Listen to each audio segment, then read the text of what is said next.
I'm running away from planet Earth. I'm starting my own planet away from Paul Feinbaum. I guess Jupiter and Mars will be waiting for you, I guess.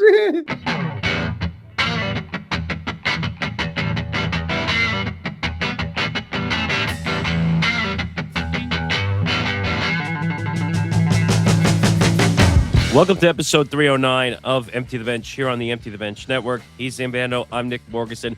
Make sure to like and subscribe at youtube.com/ETB Network to find us for all our video episodes. We've been doing a good job there. We're up to 2,100 plus watch hours on YouTube, so please go check us out on there.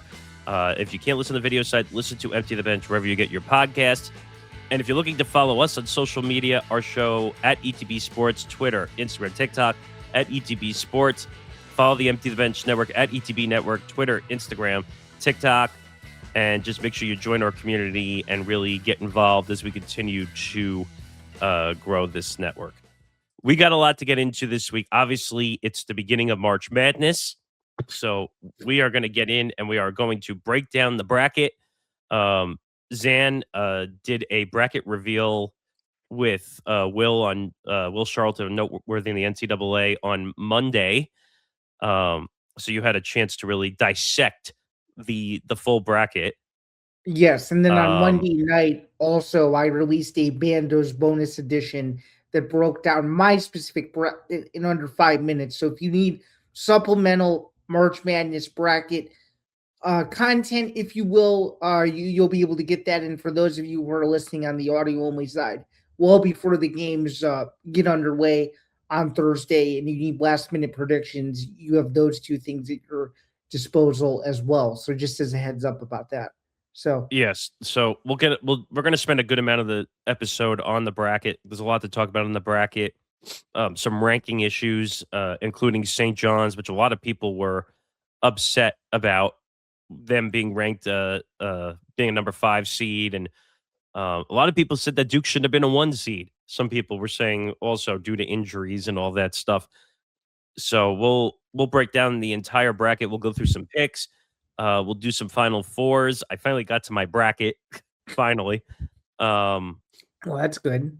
So, and we have our own Empty the Bench Network bracket group for ESPN Tournament Challenge. We'll put that link probably in the description on the YouTube side, so you can join it if you want to join it. Well, unfortunately, by the time this releases on the video only side, it'll be past the point of no return to join it because that's right. A bunch of the games would have already started by then. But for those of you listening on the audio only side, you still have time to join it. So. Oh yeah, that's right. So if you're listening audio, go check it out. We do have a group. Also, we'll get into some NFL news briefly. Well, I can laugh more about it, actually, because Justin Fields being traded. Well, I can laugh about it a little bit, too, because he used to play for the Bears. So, also, we'll get into NBA expansion.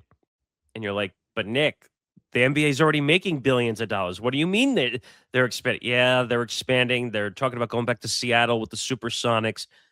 And obviously, because every other professional team is heading to Vegas, they're talking about going to Vegas as well. So they're talking about $7 billion to $10 billion of value between expansion of those two teams, which is wild and insane numbers. Also, a video I saw on social media, Ronda Rousey absolutely obliterating Hunter Campbell on social media. I mean, this was wild, right? Mm-hmm. Like, I was just like, oh my God, like, what is going on here? And I saw another reaction, which when we get to this, Jorge Masvidal, who absolutely beat the crap out of Ronda Rousey, watching the reaction video. Mm-hmm. Unreal. I'm fully honed in on this one. And then obviously another fight announced for Most Valuable Promotions, Nate Diaz, Mike Perry. That card is becoming unbelievable. Yeah, that card is unbelievable. In terms of name value, it's an unbelievable card. I mean, Nate Diaz, Mike Perry, Ronda Rousey, Gina Carano, Francis. I mean, you want to talk about it having a chance to be the most watched MMA event of all time. It's slowly but surely looking that way. I mean, just those names alone are names that everybody's heard of. So, And also, it's the first time they're doing an MMA card on Netflix, right? Correct. It's the first time ever. Yep. So, I mean, go in with a bang, I should say, instead of go out with a bang. Yeah. But obviously, I then was we'll gonna talk. I was gonna say go out would be the brief end of the promotion if that was Right. that was Oh the no, case. they're going in with a bang. That's for sure. No, Also, for sure. we'll talk about Alex Pereira's new 8-fight deal with the UFC, which again is really should not be shocking to anybody at all. Big name in the sport, not surprising. Also, we'll get into a viral situation that happened between Big Cat from Barstool and Ken Rosenthal of Fox Sports. This kind of refers back to a situation that happened, what would you say, 3, 4 months ago Yeah. now, at I think least? about 4. So we'll get into that. And also Bruce Pearl fanboying again, because Yeah. we don't get enough of that. No. So a lot to get to. So let's get started. NCAA March Madness bracket. What was your initial thoughts of the bracket? You saw it. I mean, overall, it's a solid bracket. There's a lot of good teams in it. Obviously, Michigan, of course, Michigan State, Illinois, obviously is right up there. Houston is a dark horse Final Four team. Kansas is obviously in it. They're in it all the time. I mean, yeah, I mean, it's a very top heavy bracket from some of the major power conference schools, which I think makes it exciting. And then some other thoughts too. I think Missouri playing in St. Louis is stupid. I think it's an unfair home court advantage. I think they probably should have gone to Oklahoma City. I'm a little bit bitter because I thought Illinois was going to get a St. Louis bid, and unfortunately, they couldn't handle their business by beating Wisconsin, so they were shipped out to Greenville, South Carolina. So for those of you who don't already know, I will not be in Greenville to follow them, but that goes to show you how not winning games down the stretch that'll do that'll do that for you as well. And then some other thoughts I have too is I think it's so stupid. If you want to talk about merit here, that Miami of Ohio has to play into this tournament. I don't understand it. At the time that this is coming out, we will have already known whether Miami of Ohio is officially in the NCAA tournament. But assuming it wins its first game, I mean, I don't know what more you could ask for. Like, not even like I don't get it. I understand they didn't win the MAC championship, which means by default they're in an automatic bid, quote unquote. But still, 31-1 is 31-1. I don't understand why you're punishing a team for losing a game and simply playing the schedule they were dealt. And I understand too, there's the argument, oh, they don't have any quad one wins. I think this is one of those rare scenarios where it just simply doesn't matter. It's so hard to go nearly undefeated the entire year. And I feel like it's more of a punishment than anything else. And actually, when we get to our bracket predictions, I have them winning 2 games. So Yeah, I think they'll not only get into the tournament, but I think they'll win a game or maybe 2 of them. I'm just frustrated because they went 31-0. They went undefeated Then they during lost in the during the regular conference season. tournament. Yeah. Eh, Well, forget the MAC championship for a second, but they go 31-0. There's a coach I think of every single time, a certain NFL coach who went viral for Okay. saying that you say you play to win the game, right? That's Herm Herm Edwards. Edwards. Yeah. And what did Miami of Ohio do? They All they played did to win the game. all they did was win. All they did was win, win, win, no matter what. Yes. Yes. Now I'm quoting music. Yes, that's My point is 31-0 is 31-0. And I'm going to say this now, and it's going to rub some people the wrong way. I don't give 2 shits about quad one, what wins, what this. And Nick D, I think your argument is stupid, by the way, whether it's college football or it's college basketball, that a record means nothing. That's literally what the college committee is saying, that you go 31-0 and you don't get you don't get an automatic bid into the tournament when you didn't lose a single game the entire freaking season. Are you kidding? How is that possible? it's because it's unfortunately it goes back to the argument which I don't agree with, but the only argument that I can give you is brand bias. It's as simple as that. Okay, so basically, and I said this on Lounge the other night, the NCAA is a corrupt organization. Yes, I'm one of the very few who's willing to say that the NCAA is a corrupt organization. I get it. You're not the only one to say it. No, but A I'm lot saying of other people have. but I'm saying like a lot of people won't say it as publicly as I will. But they're a corrupt organization that wants every big school in March Madness. Okay, they want TV ratings. They don't care whether it has a lot of Cinderella stories, even though they happen anyway, because you're going to get upsets throughout the tournament just because of the odds. But what is the big deal of having these small schools have a chance in the tournament? Is it such a detriment to March Madness that they have to push for every giant school to be in the tournament? Like, tell me what I'm missing here. Well, you're not missing anything. The part where I feel we're not taking into account is not every major school makes it in. Most of them do, but not all of them. Not all of them earn the opportunity to. But I think going back to your original point though, like I don't know. Now to correct you on something, they didn't make the MAC championship; they lost before it. Well, I'm So just saying they were in the MAC, but yeah, yes, yeah. They but so my point in saying this though is, as unfortunate as it sounds, we would not be having this conversation if they had just won their conference tournament. But then again, there's all these other arguments that all these conference tournaments don't fully matter because by Friday night half the bracket's already done. So if we're gonna go based off that logic, then Miami of Ohio should have gotten in. again, And also to even strengthen Miami of Ohio's argument, they had no major injuries.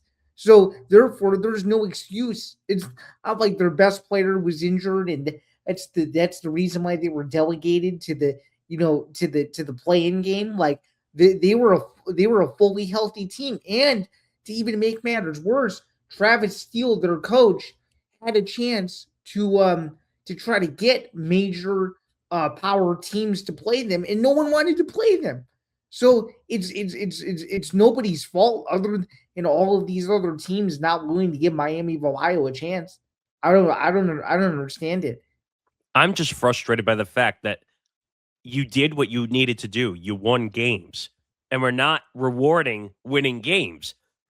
And on top of it, what's the point of having a win-loss record if you're not going to take the team that went undefeated? I don't know. I mean, you might as well just say throw the record out and just mark down this was a big win, this was a big win, this was a big loss, this was a big loss. What's the point of having a record? What's the point of having conference play?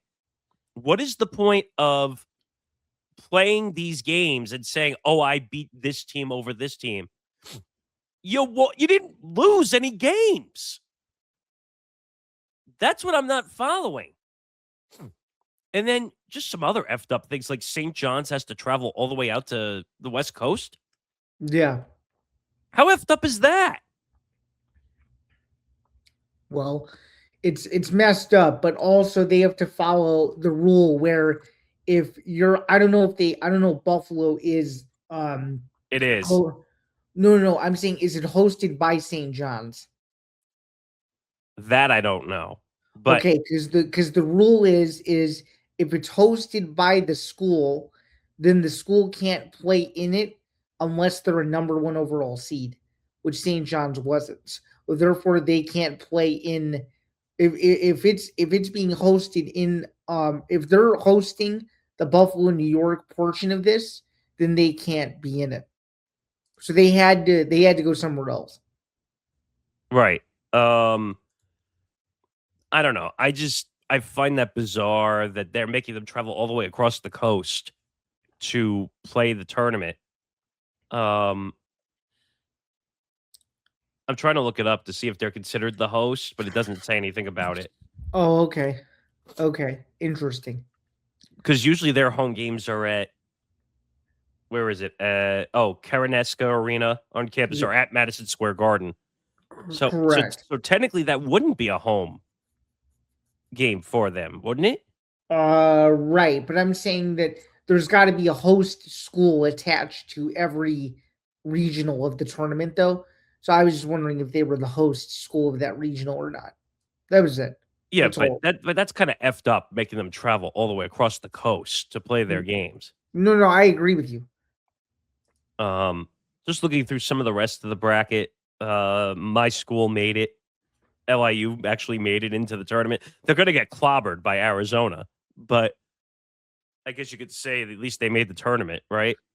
Yeah, yeah. Although a 16 beating a one, because they are a one, right? So a Yeah, 16 beating a one has happened before, but I don't think that's the one that's going to happen.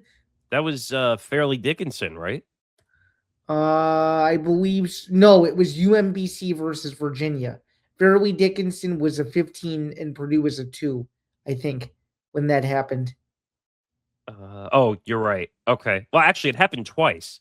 It says so. Fairleigh Dickinson versus Purdue. Oh, yeah, Purdue was a 1. I forgot about that. Okay. That was Yep. the most recent in 23. Yep, I remember that. And then I remember the UMBC one because that was like a massive upset Well, at the that had time. never happened before. It was the first time a 16 had beat a 1. I forgot how far they went after that, I but think it was the Sweet 16, perhaps. I don't yeah, remember they though. won a few games. Like they took momentum off beating Virginia, and Mhm. And it's weird. what's funnier about that, Nick, is Virginia won the national championship the next year. Well, because they were a good team, they just got upset, unfortunately. Mhm. But that's the odds of the draw, right? That you're going to get some upset at some point. Oh yeah. Oh yeah. Um, also from our area, Hofstra making the tournament. Yeah, that's cool. And believe it or not, I actually have Hofstra beating Alabama in my bracket. Without a guy we're going to talk about in a second, it's more than likely possible. So, Well, let's talk about that. So Aiden Holloway, obviously, who's one of their big guys, yeah, um, he's their leading scorer or second leading scorer, I'm second pretty leading sure. scorer. Yeah. Mhm. Um, so the reports came out that Holloway was removed from campus and not with the team for 4 days before its tournament opener against Hofstra on Friday. It was revealed that they found marijuana, a ton of marijuana, like 964 grams, or to do the math, about a little over 2 pounds of marijuana was found in an off-campus apartment, Yeah. and he got indefinitely suspended. And there's a lot of speculation of what went down and should he be thrown out of school. I think he should be kicked off the campus and out of school. What was your initial reaction hearing the news? Really nothing, because I know how this coach, Nate Oates, operates. He doesn't, and this is going to sound bad, but it's true. He doesn't care what his guys do, or at least that's what it seems like, because he's let some guys get away with some crazy stuff and still played. I'm not saying he'll play in this game because he probably won't, but this guy Nate Oates, I don't know if you've done your homework, but A little bit, yeah. this guy Nate Oates is notorious for like letting things just like slip by the wayside. How does he get away with doing that? I have no idea. So the quote, because I guess he does a radio show on campus on Mondays. He does. Um, And by the way, most college basketball coaches do. It just goes by different names. His is "Hey Coach" though. I did hear that. Said, quote, "We found out about what was going on this morning. I found out this morning. I guess it all went down in the morning, and we had to suspend him pending the investigation." Well, duh. Of course you had to suspend him. Is it a felony drug charge? What? Were you just going to say, "Oh, I'm going to sweep this under the rug like a dust bunny and like forget about it"? And then of course, our favorite rage bait account, who tweets out fake stuff all the time, Scott Hughes, falsely claiming that he's gonna play.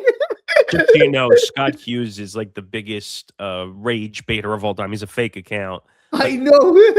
But a lot of people have fallen for the shit that he's put out, which is kind I of know. hilarious.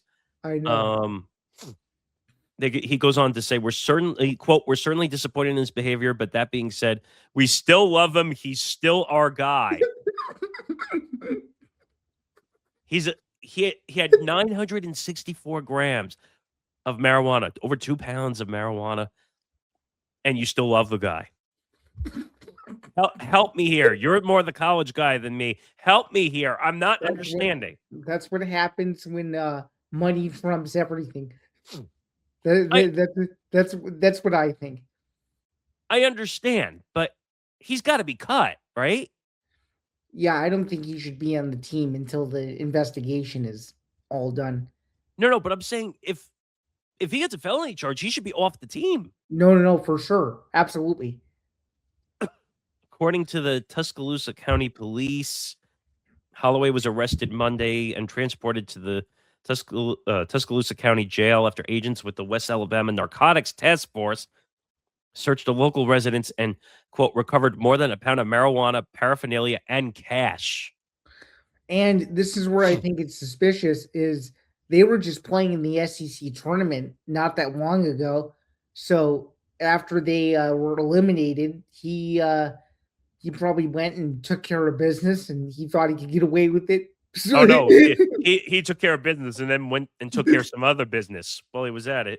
I know. So Holloway posted $5,000 bond, was released from jail Monday, facing first-degree drug possession charge and failure to affix a tax stamp charge, whatever that means. Which, by the way, is like a no-no in the state of Alabama, I guess. What is that? I don't even know what that means. I don't even know either, but I know that like it's something in Alabama that they take very seriously.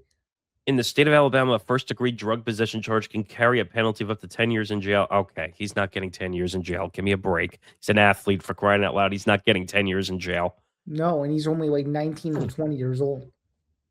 Well, that's the scary part. You're already doing this stuff at 19, 20 years old? Yeah, that's not good.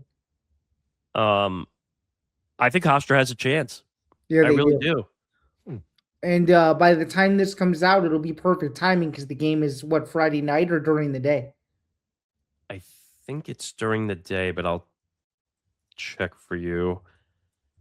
It's an afternoon game. It's 3:15 p.m. on Friday. And where's the game at again? I can't remember. Well, it says it's at Alabama, but that doesn't mean anything, right?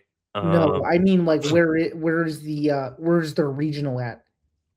That's where I'm looking. It doesn't say. Say it in the Tampa, Florida. Tampa, Florida. Okay, it's that Tampa region. Okay. Benchmark International Arena. Okay. That's quite a bit of travel for both teams, isn't it? Yeah, it is. By the way, that ticket price for that session has dropped ever since his whole legal incident. So people wanting to go can still go for a reasonable amount of money. By the way, they're saying, and I can't bet on the game because unfortunately it's a local New York game and they don't allow that here in New York. I can't bet on Illinois either, in the state of Illinois. But they're saying right now the spread is going to be somewhere between Alabama minus 12.5 to Alabama minus 13.5.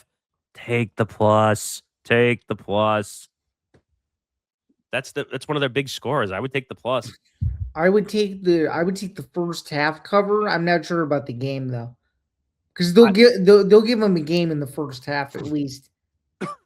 I think that's going to be much easier for them to cover though. Now, no.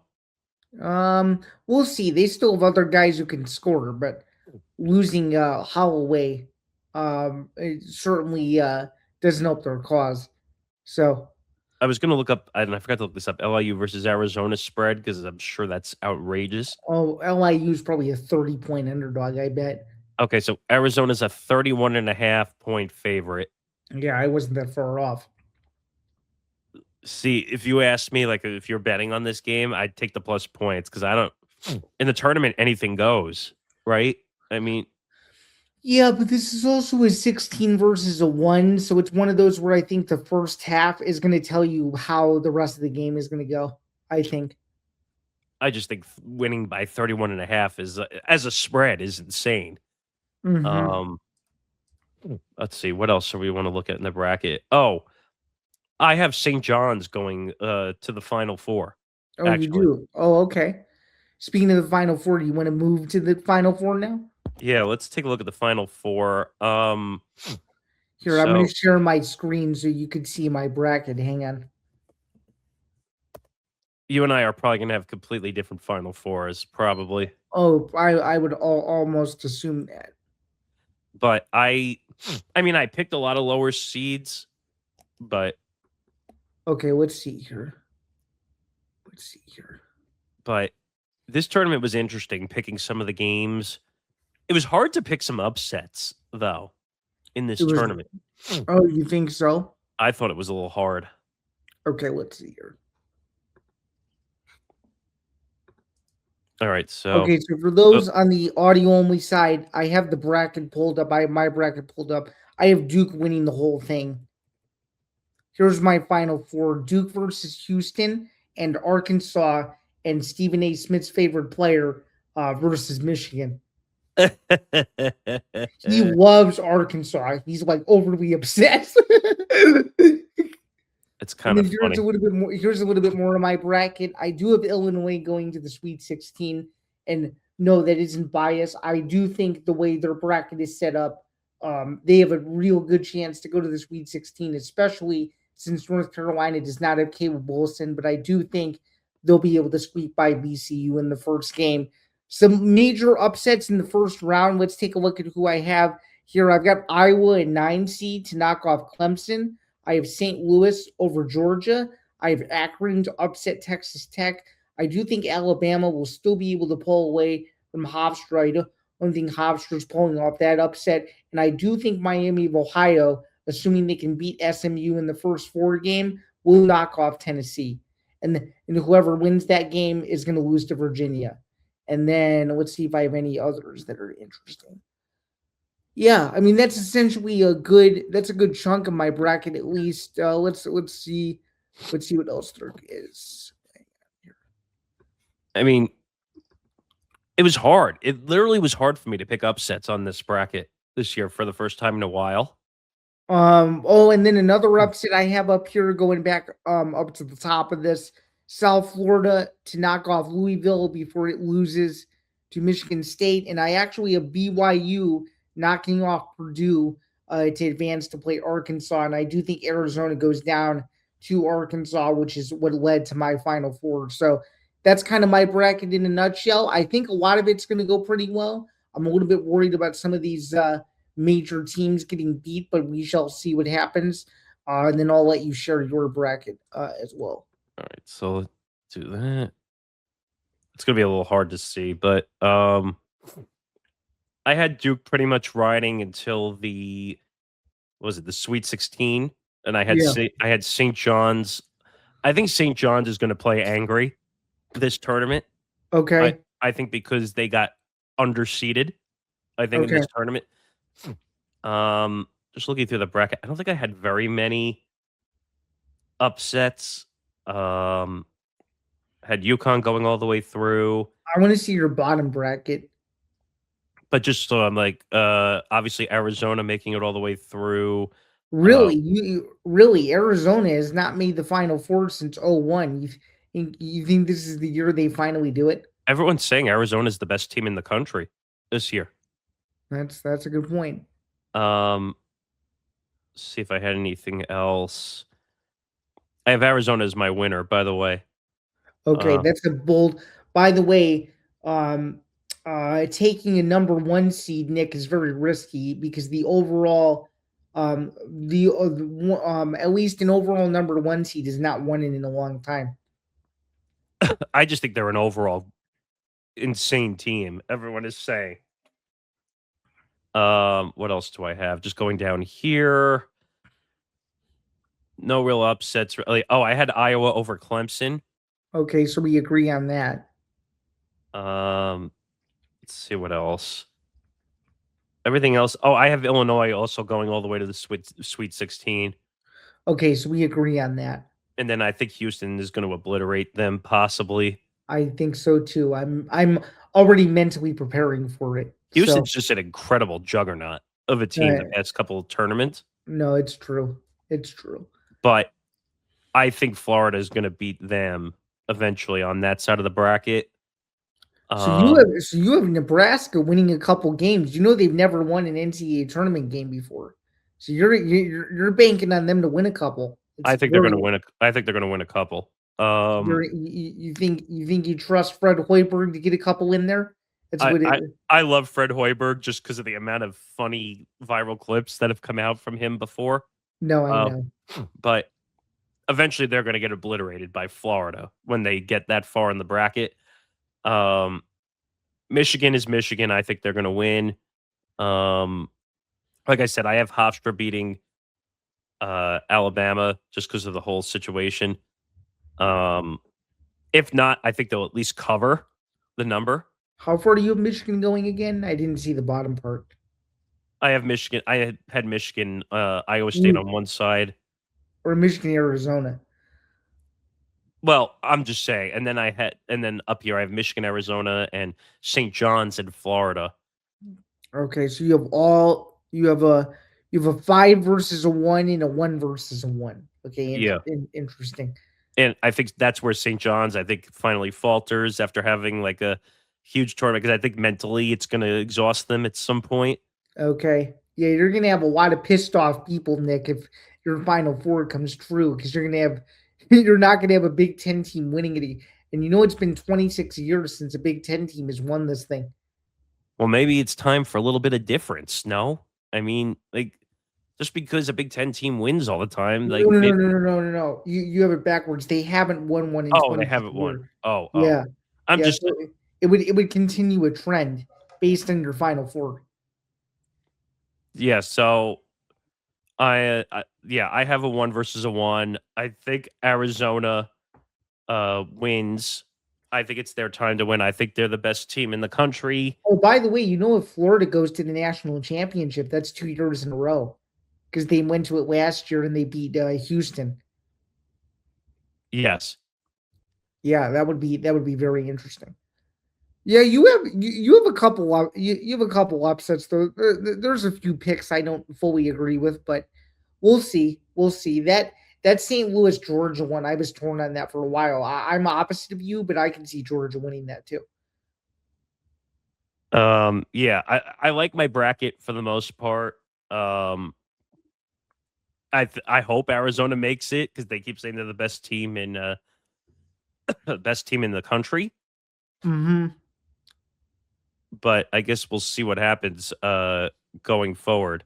Yeah, let's see if your bracket is done by Saturday or if it's very much live. We're gonna find out soon. All right, let's move on. Let's talk Justin Fields traded to the Chiefs. I'll let you have the floor on this one first because I'm just gonna laugh about this one. Sure. So first off, have you seen the Twitter account that's making up the grocery store stories? Have you seen what I'm talking about?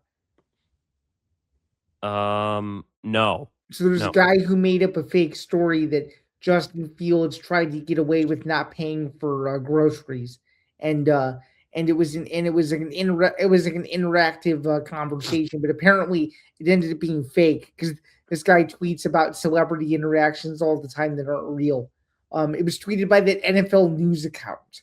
That was the first thing I wanted to ask you about before I get into my actual thoughts on the trade. Was this a 2022 incident? Well, no, I'm saying it's not real. No, because I looked it up, what you were saying. And apparently it was a now deleted tweet from December 2022. Fields publicly complained to Uber Eats about a $90 food delivery order that was not delivered. No. That is real. I'm talking about like a just an ordinary person allegedly seeing him, but it ended up being false because this person tweets about celebrities all the time, in weird interactions.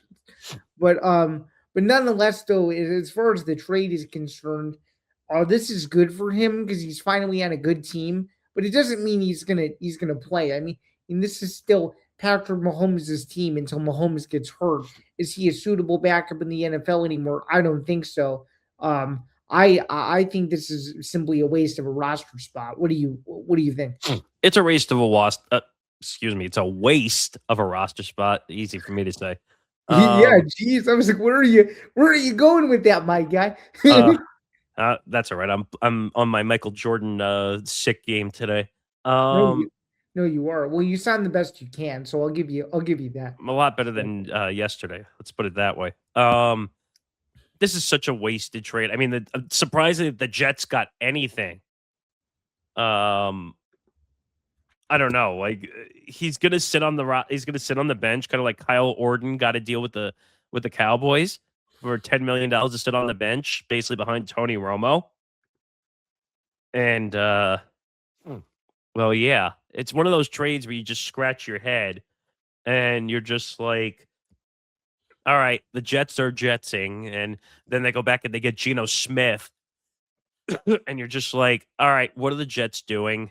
And it's kind of a wacky inflatable situation where you're just like, all right, the Jets are just trading or throwing darts against the wall to see what fits and what doesn't. Justin Fields' career as a starter is over. Can we just admit that now at this point? Yeah. He's a wasted quarterback at this point. It. This is it right here. This is the fake tweet from NFC North News. And it says, I actually saw Justin Fields at a grocery store in Chicago once. I told him how cool it was to meet him in person. And just for anybody who comes after me, this is satire, but I thought the tweet was hilarious. I told him how cool it was to meet him in person, but I didn't want to be a douche and bother him and ask him for photos or anything. He said, oh, like you're doing now. I was taken aback, and all I could say was, huh? But he kept cutting me off and going, huh, and closing his hand shut in front of my face. I walked away and continued with my shopping. I heard him chuckle, and I walked off. When I came to pay for my stuff, up front, I saw him trying to walk out the doors with like 15 Milky Ways in his hands without paying. The girl at the counter was very nice about it and professional and was like, sir, you need to pay for those first. At first, he kept pretending to be tired and not hear her, but eventually turned back around and brought them up to the counter. When he took one of the bars and started scanning it multiple times, he stopped her and told her to scan them each individually to prevent any electronic interference. That's in air quotes. And then turned around and winked at me. I don't even think that's a word. After he scanned each bar and put them in a bag and started to say the price, he kept interrupting her by yelling really loudly. Of course, this tweet has since been community noted, but I figured I would read that to you because I thought it was absolutely hilarious. Oh, it's hilarious for sure. But apparently, this same account, this NFC North News account, has repurposed that story for other celebrities over and over and over again. Golly, what the? So I saw that tweet. So I saw that tweet in conjunction with the trade news. That's my overall point. This is such a wasted trade. This is such a wasted trade. Agreed. I mean, there's not much more you could say other than the fact that it's space for a backup that's never going to see the field more than likely. And I feel bad for him because overall, I think he used to be a good leader. But what do I tell you? What do I tell you every year, Nick? I tell you the same song and dance every year. I'm going to tell you again. Ohio State quarterbacks, for whatever reason, never translate to the NFL, and he's example 1,000 of that. So it's a waste of trade. Besides CJ Stroud, of course, because you got to give love to our guy CJ Stroud. But besides him, there's been a ton of Ohio State quarterbacks just like Fields that have not panned out to really be much of anything. He's not the same version of what he once was in 21 and 22. I'll tell you that. So yeah, there's not much more I can really say about this. It was just it's a wasted deal at this point. And could he get starts with Mahomes being out? I just don't see that happening. But I guess he might. All right. Sure. Moving on. NBA hopes to expand to Seattle and Las Vegas. Yeah, this is significant. We've been hearing about this for quite a few years. And they're talking about between $7 billion and $10 billion of value being brought to the league. Obviously, one of the first iterations will probably be bringing back the Seattle Supersonics. back to the league after kind of a miserable ending. After they had drafted Kevin Durant and all that stuff before they became the Oklahoma City Thunder. Yeah, which by the way, I'm still not very happy at Kevin Durant. I don't know if you know this about me. I may drop some knowledge on you. Back in the days when I was probably 10 through about 16, I was a pretty big Oklahoma City Thunder fan because they had the duo of Westbrook and Durant, and when they broke up, I felt like the Thunder fans were betrayed. So finally, when they won a title without him, I think it would have been wasn't that last season or the year before that they finally won one. That like it was like okay, finally that era is over. But yeah, they was certainly off to a bit of a rocky start when they decided to move out of Seattle and do their own thing in Oklahoma City. But it's just crazy. So, like Shams Charania, who's the big ESPN NBA insider, reported that proposals could land between $7 and $10 billion just to land these expansion franchises. I mean, is that really like? Can you imagine having to spend that type of money just to No, get a team off the ground? I no, mean, and I get it. There's a lot of money in the NBA. The NBA just signed an 11-year, $76 billion TV rights package with Disney and Amazon and Comcast for NBC. There's that. Comcast, what a joke. Well, they should just call it NBC at this point. Just call it Well, no, spade a spade. no, I know. I made that comment because I think their customer service is the worst in the industry. It's true. It's But almost like it, by the way, it's so bad that it's almost like they follow a script to a T and feel like they're robotic instead of actual humans trying to help customers. I'm just saying they're more worried about the top dollar than anything else. it's more like AI. Eventually, they're gonna have AI bots talking to you instead. I know it's so stupid. See if we play our cards right. Eventually, we can get AI bots of us, so we don't have to be here every single week. Well, Uh, that would be well, it'd be kind of awkward, but it'd be kind of cool to control the show just by hitting a few buttons. I know, right? But it says, for example, let's say both teams sell for a total of 15 billion. That would mean all 30 existing NBA owners would immediately receive a $500 million check to move forward with expansion. That's nuts. That's crazy. And I get it. I know why the NBA is expanding because they're on a trajectory Well, high. I think Las Vegas has needed an NBA team for quite some time. In Las Vegas is already becoming a sports hub. Why not have an NBA team? I'm surprised the NBA was the last one to really explore it. I thought they would have been one of the first to really explore it, but who would have thought the NFL would have been the first one to get get a team in Las Vegas? And then on top of it, baseball, which has been a massive, massive failure right now, currently trying to get their team to Vegas, but it's not working. Well, I just think, and this is no disrespect to you either, because I know you're a baseball guy. I just don't know if baseball resonates with people of my generation in the way that maybe it did for yours. Oh, Maybe my generation is more. I don't know. Maybe we think baseball is too slow. I don't. I I'm one of the people, and you can attest to this too, because I've told you this before. I think baseball is one of the best sports to watch in person. I don't love the baseball product on TV. So if it goes to Vegas, they got to find interactive ways to get people to go to those games because you're not just going to be able to sell the A's or whatever and just say, "Hey, come to the A's game in Vegas." You got to give people a reason to go. It's got to be like a major matchup. There's got to be some sort of incentive to get people to go because I think it's going to be hard to sell season tickets in an area where there's just too much to do in Vegas. I mean, you can go to Golden Knights games, you can go shop, you can go eat, you can go to shows. Like there's so many things you can do versus in some of these other cities, the sports teams are all they really have. So you got to find different ways to sell Vegas as opposed to some of these other cities. I mean, you could share with the Golden Knights if you really want to make a full arena. Yeah. out of it and do that. I could see that being a What I would thing. what I would do if I were them is do joint season ticket packages.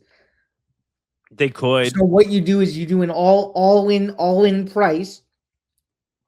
Half the games are MLB, and the other half are hockey. Or if they get a basketball team, you could do NBA, NHL, NBA, MLB, something like that. Do I see it happening? I'm not sure. Would it help with sales? I mean, they could do a triple bundle if they really wanted to with the baseball team too to really build out Yeah, they could.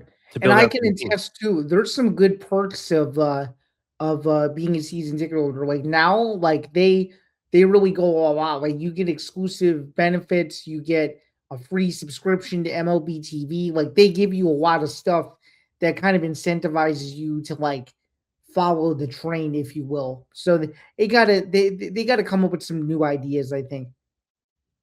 Yeah, I mean, again, it's expanding the NBA. Yeah, I see why they're doing it because of all the money that's there. But they got to make Vegas a destination for basketball, not just the destination of gambling and entertainment. And you're going to be Right. competing with a lot of things in Vegas, putting a Right, team there. and even though the Raiders aren't good, I think the NFL has figured out that the good matchups are Raiders home games. So therefore, the road team travels really well. And there's that theory like if you're going to go to a road game, what road game are you going to? And most people are going to Vegas because there's so much to do there, and people make a whole weekend out of it. Versus, if you come here to Chicago in October or November when it's freezing, you're only here for the game, and then you leave. When you go to a place like Vegas, there's so much you can do, and the weather you don't have to worry about. But that could be a blessing and a curse too, because if there's so much entertainment at your disposal, maybe you're not there to see a game Mm-hmm. eventually, depending. I don't know. We'll see what happens. I mean, it's just funny how they're saying, like, over the last couple, or I shouldn't even say the last couple, like the last 5 or 6 years, they would say, "Oh, we want a team in Vegas. We want a team in Vegas." Well, you have an arena. You have what is it? Thomas and Mack Center down in Vegas, where Yeah, yeah. Where UNLV plays right. most of their I games. was going to say where UNLV plays, and they've had the NBA All Star Game festivities have been there quite a few Mm-hmm. times. It's built as an NBA arena. They could Yeah. play there. Mm-hmm. And I think that's eventually where they might play if that's where if they get an official NBA team. But people need to realize building a team from scratch is not an easy thing. It's just not. Um all right. Let's move on to a funny story. Ronda Rousey calls out the UFC and Hunter Campbell. Um this just had me laughing like the entire time. I think Ronda needs to slow it down A little a bit, little. yeah. A little bit. She's too caught up in the excitement of being part of MVP now. So she thinks she can take shots at the organization that made her who she is. Because I think what we're going to get to in the next segment with this Masvidal thing, I'm just going to say a precursor. I think he's 100% right. If it wasn't for them, she wouldn't be as big of a star as she is. A lot of people in this sport would not be what they are without the UFC. I Oh mean, yeah, oh yeah, yeah.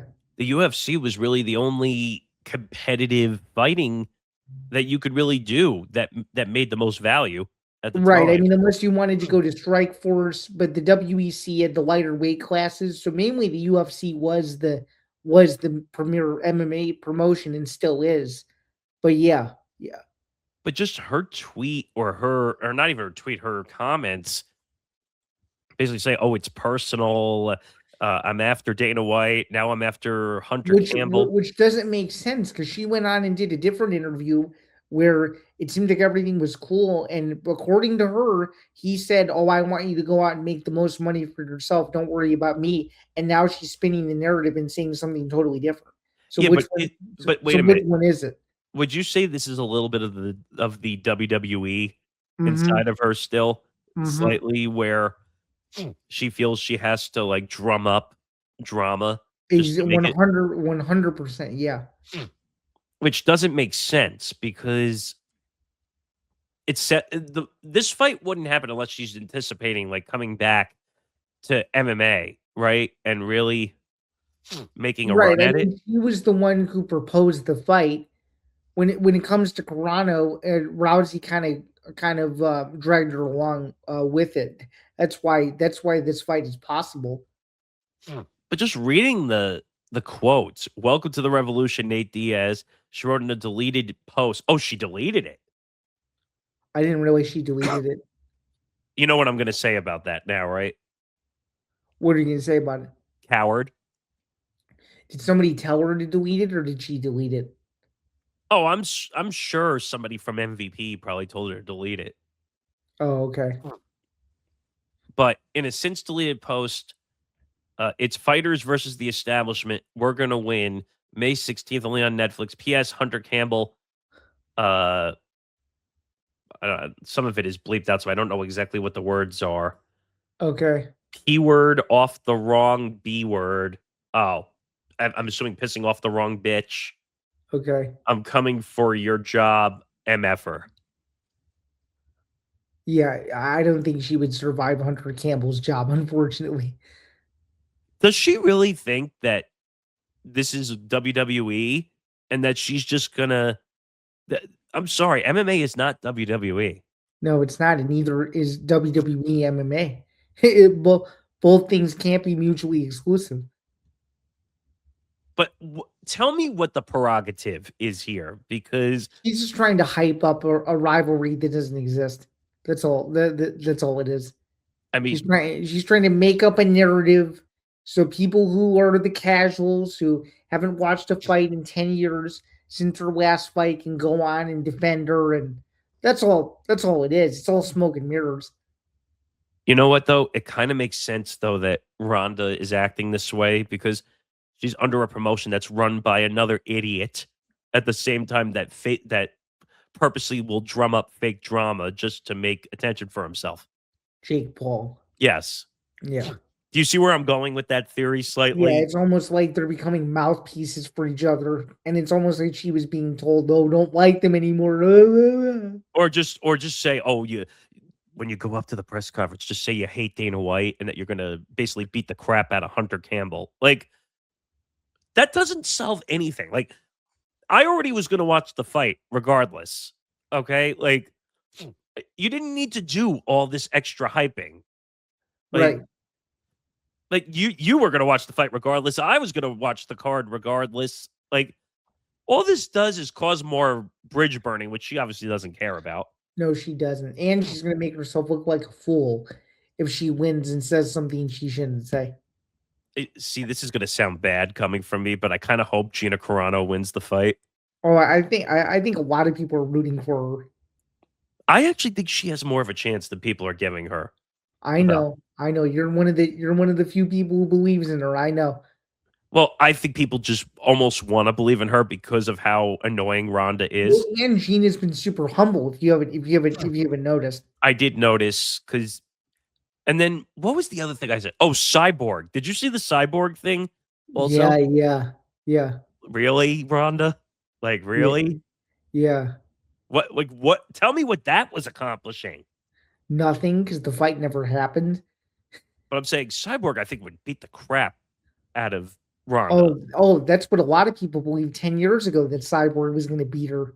Oh I yeah. almost want to. I'm almost want to see that fight over this one. To be quite honest, Oh, I know. Well, Cyborg is technically a free agent, so that might actually happen.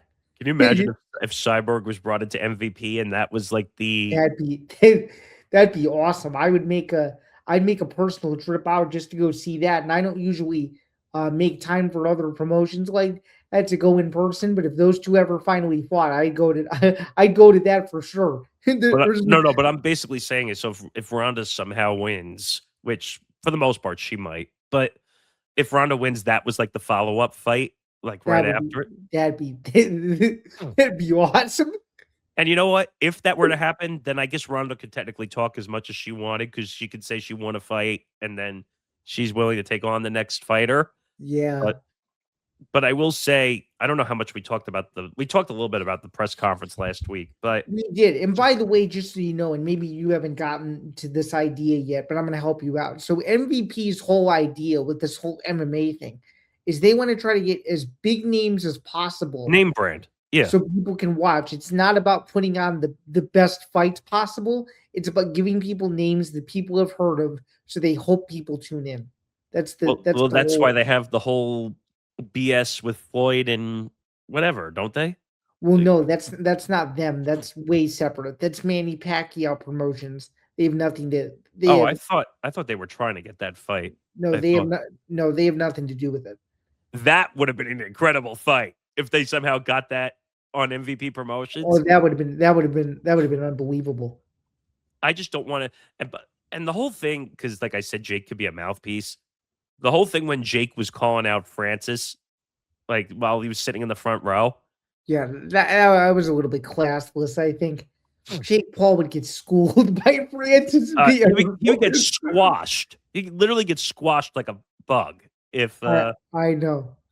But I just found it funny that Francis was up on the stand. He's like, "Jake, I'd kick your ass," and I'm like, "All right, like, is that really was that the whole reason for the press conference? Just to I don't know.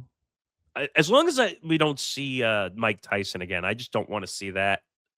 Well, Mike Tyson is apparently boxing Floyd Mayweather, so we'll see. We'll see. No, I'm saying I just don't want to see Tyson and Jake Paul again. Oof. No, no, no, no, no. I don't think Tyson really is in that health of shape to really be No, fighting. I don't think so either. How if you had to take a guess, how much freaking money is he getting? Because he's not just walking into the ring willy nilly, Oh right? no, He's making he's bank. he's making millions of dollars.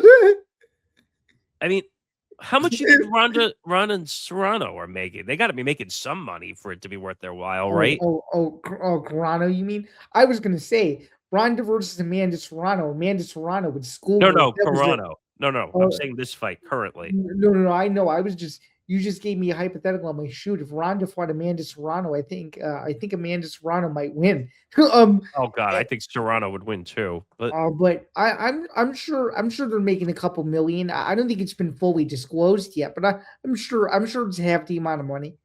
I don't get where MVP gets all this money though from. Like how that I don't know either. unless it just has to do with sponsors. And did you see, by the way, they got a deal with ESPN also? Yeah, they got to deal with ESPN, and so did Top Rank. So there's going to be two major boxing promoters on ESPN, But I think the for MVP was just the women's side they got the deal for, right? right? Which is really good though, because it's going to give them more exposure. I just thought that was interesting. It was only one side, right? Yeah. Well, the other side for the men, I think they're going to do it on Netflix though. Oh, all I right. So think they're that's the splitting it up whole. to make more. That makes Yeah, sense. I think that's the whole idea. Hmm. All right. Let's get to the second part of this. Nate Diaz to fight Mike Perry on MVP. This is gonna be an awesome fight. How they got this fight still baffles me. By the way, like that MVP pulled this off. They must have paid Nate an absurd amount of money to do this because Nate had been out of action for quite some time. He hadn't fought in a couple of years. He keeps trolling online, which is kind of weird. No, Also, I know, but it actually gets funnier by the tweet though. I mean, because he went after Jake Paul quite a few times, I think, Yeah, right? which unfortunately he lost that fight, so he doesn't really have a whole lot of trash to talk because he didn't back it up when they actually fought. So, wasn't it true though that Nate was owed some money due to a contractual situation? Also, That would be correct after the Masvidal fight where he wasn't fully paid. Do oh, you what was remember the that? name of that stupid promotion again that they tried to? Fanmio screwed him. That's Wasn't what that happened. what is that? Like it was based on the fans; they would pick the fights or whatever, Yeah, and it was like a full breach of contract situation, right? yeah, Like, yeah. has he still been paid or no? I have no idea. That's a good question. It says as of October 25, an arbitrator awarded him 6 million plus in fees for a breach of contract. So I'm assuming Yeah, that he hasn't been paid. no, I don't think so. I don't think so. But Nate's probably going to be making bank. Probably. Oh yeah, oh yeah. And Mike Perry's a fun guy to get hyped up around. It should be exciting. Wasn't Perry a UFC guy at one point? Oh yeah, and he's been in bare knuckle for a while too. So why did he leave UFC? It just didn't work out? We left UFC because his contract was up and he wanted to explore other opportunities. So the last 5 years he's been doing bare knuckle or professional boxing ever since. Yeah, I'm trying to see if they have a. Okay, so it says Nate signed with MVP. There's no numbers on it yet.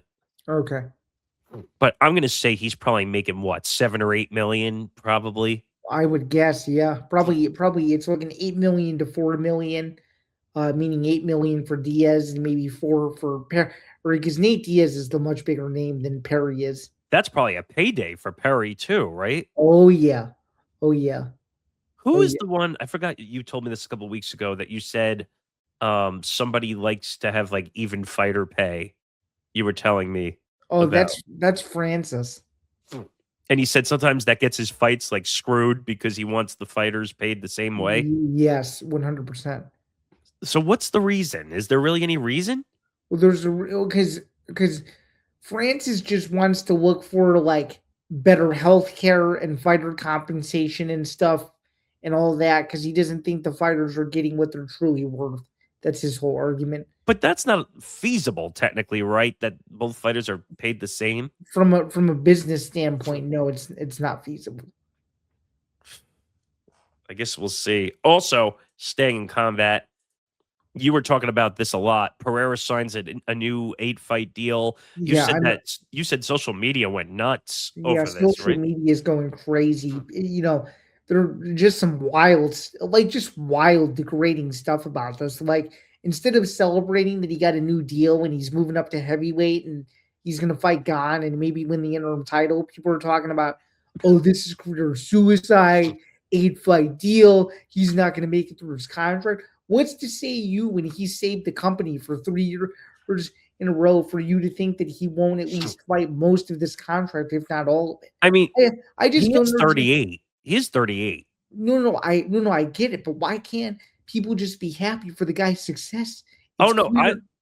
I don't think that's the issue. I think more people are saying he's 38 years old. In the combat game, life expectancy is a little shorter when it comes to fighting. Oh, it is. He's certainly on the older side, that's for sure. I was kind of shocked. Now, I have to keep telling myself because I confuse this when I see UFC contracts, and maybe a lot of people confuse this too. An 8-fight contract is not an 8-year contract. I have to Right. keep It's eight individual fights. I have It's to not, keep telling myself that, and then I'm sure a lot of people don't understand that yeah, either. it's not an 8-year deal. It's 8 individual fights. So Which that can means be it could take 4 years if he fought twice a year, right? right. So technically he could be what, 42 by the end of this? I mean, Yeah, you could. but that would be on the older side anyway for a UFC fighter, right? Oh, very old. Yeah. Hmm. Yeah, he'd be one of the oldest champions ever if he was 42 and still at the title. Is Yeah. this his first massive bag though, or no? No, he got another one after he moved up to light heavyweight, I think, from when he was a Well, I'm talking middleweight. about like this type of deal. Oh, He's this type of deal? Yeah, this is his first major. Oh, yeah. Yeah. And and he said, I'm assuming he's probably getting paid a lot yeah, too. and I don't know how much it is, but he said it was so good that he let them do whatever they wanted with it because he was treated so well. But here's the thing that's confusing to me. So you don't know your fights. So how can you sign an 8-fight? I never understood this. Like you sign a 3-fight deal, a 4-fight deal. In this case, an 8-fight deal. How do you know you're not doing this based off assumption of who you're fighting? Correct. But according to the UFC, they have to offer every fighter 3 fights a year. That's how it works. No, but I'm saying is okay, so he signs an 8-fight deal. That all that guarantees is that he's got 8 fights coming Yes. up with the UFC. It doesn't guarantee anything else. Right. Right. There's no hand-picked opponents in that deal or anything like that. It's just simply an 8-fight deal. That's all it Is is. is the Gone deal It's or is part the of it. it is This is part of it? Yeah, it's the first fight of the 8-fight deal is the Gon fight. Oh, so that's why they announced it before the card. Yep. Okay. Yep.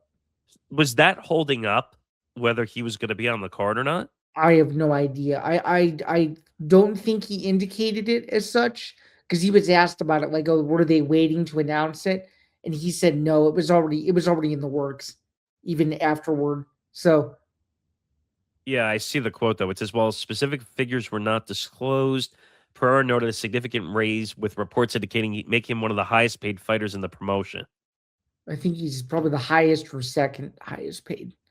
Probably Now, probably behind Ilya Taporia would be my guess.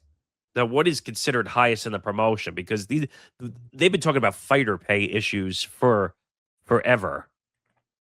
Well, I think Brock Lesnar made like 4 million or something.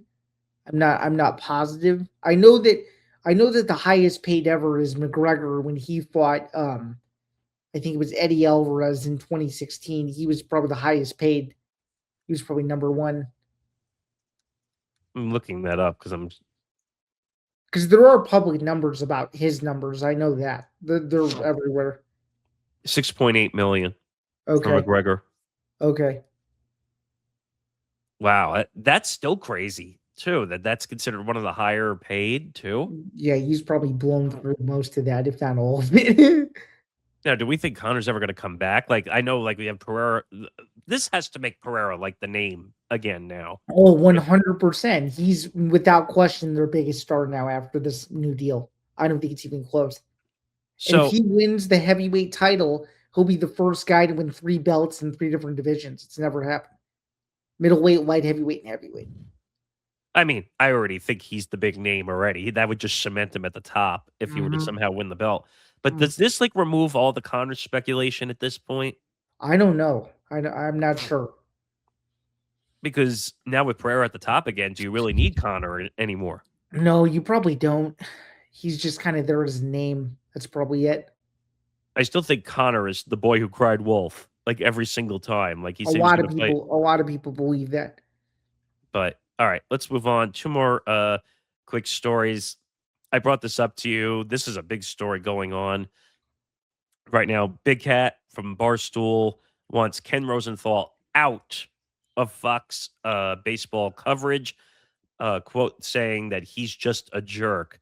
Um, this goes back to last season, MLB season in the playoffs, where a viral moment happened where there was a walk off in Milwaukee Yeah. and there Yep. was a Gatorade bath coming by, and he was trying to avoid it, and he knocked a cameraman over.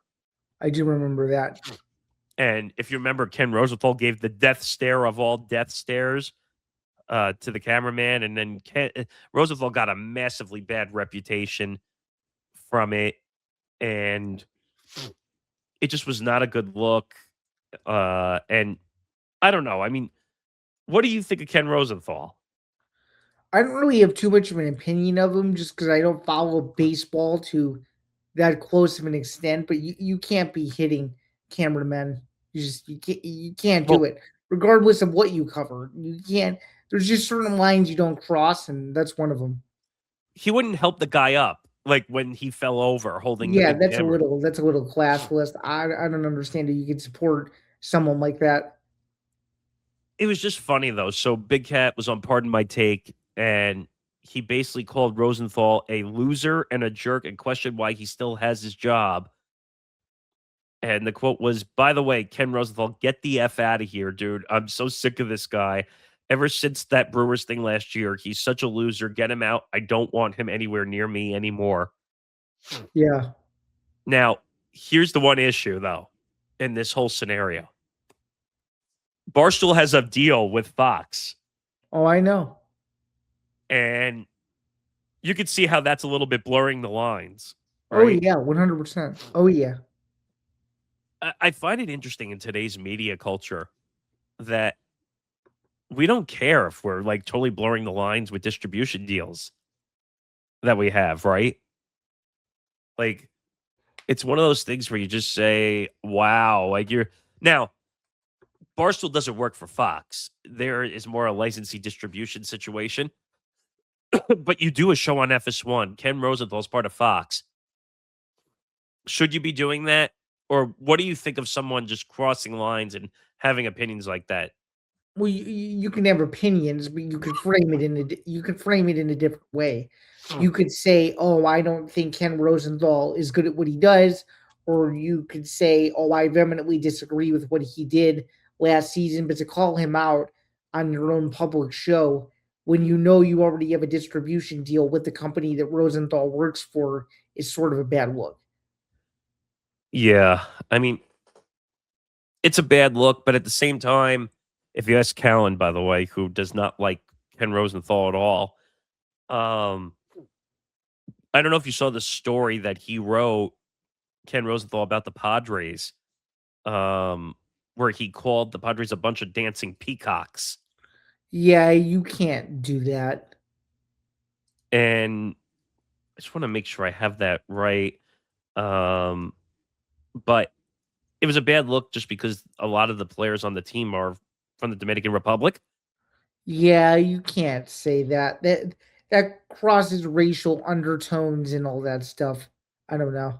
And what's interesting though, and I remember because Callan referred it to me the other day, he was not allowed to be near the Padres dugout the rest of the playoffs Yeah, yeah, that makes sense. because and here's the quote. So this was in October 2024 in The Athletic. He referred to Fernando Tatis Jr. and Jerickson Profar as, quote, smiling, dancing peacocks. Yeah, you can't do that. Like, you've done more journalism than most people I've seen. Like, that's crossing lines, not just racially, but in a disrespectful way, Yeah, too. that's terrible. You can't say that. But here's the problem, though. When you're as connected as someone as he is, he's never going to get in trouble for it. No. That's like Shams or Adam Schefter or Ian Rappaport or any of these big time insiders. They're so connected with the sport, they could say whatever they want and they don't get in trouble for it. Right. So, from a journalistic standpoint, what would you have done there, knowing that that type of situation? He wrote that, then he did the thing with the cameraman. What do you do?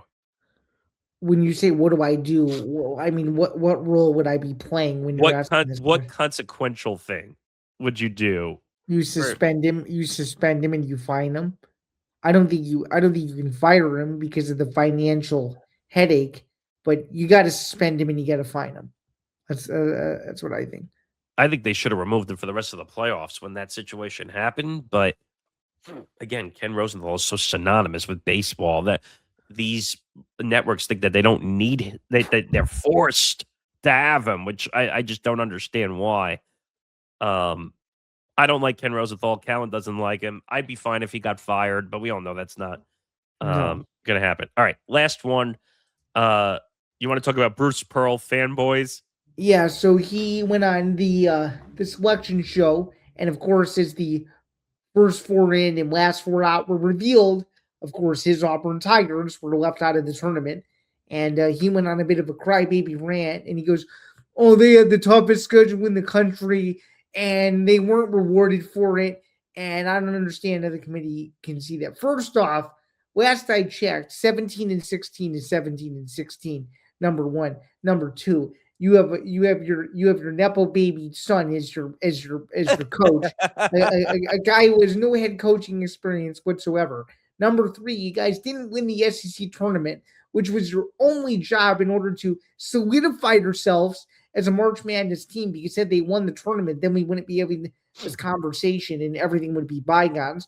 And then number four, you want to talk about being rewarded? Win the games earlier in the season, and you'll be rewarded for the end of the season with a better record.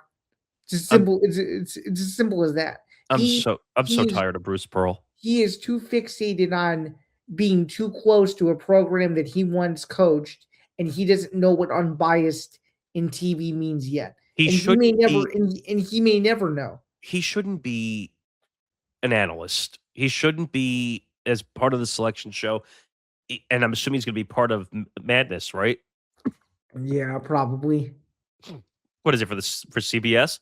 Yeah, Excuse me. I don't know. I can't stand him. I wish CBS or TNT, whatever, would move him. The nepotism is real, dude. Like if you can't be unbiased and open minded, like don't be on TV. They're probably paying you a lot of money to be on TV too, if I'm not mistaken. Oh yeah, oh yeah. Stop with the nepotism. It looks bad when you do it. Like Auburn didn't make it because they stunk. That's why they didn't make it. Okay. That's correct. They didn't win enough games. You said they went 17 and 16. They did. They went 17 and 16. And Joel Lenardi said it best. He said that a 16-loss team has never made the NCAA tournament. And sure enough, the committee stuck to their guns. And the 16-loss team still hasn't made the NCAA tournament. What's the and to the point where and to the point where this was even a topic or conversation that they could make the NCAA tournament is hilarious to me. It was so funny. It's because of the name of the coach and the name all brand. Think about this. This is the problem we had with college football, where everyone was complaining about Notre Dame not making the playoff because Notre Dame's a big name brand that everybody wanted. It's the same thing. Mm-hmm. Sorry, what were you going to say before you went off on that?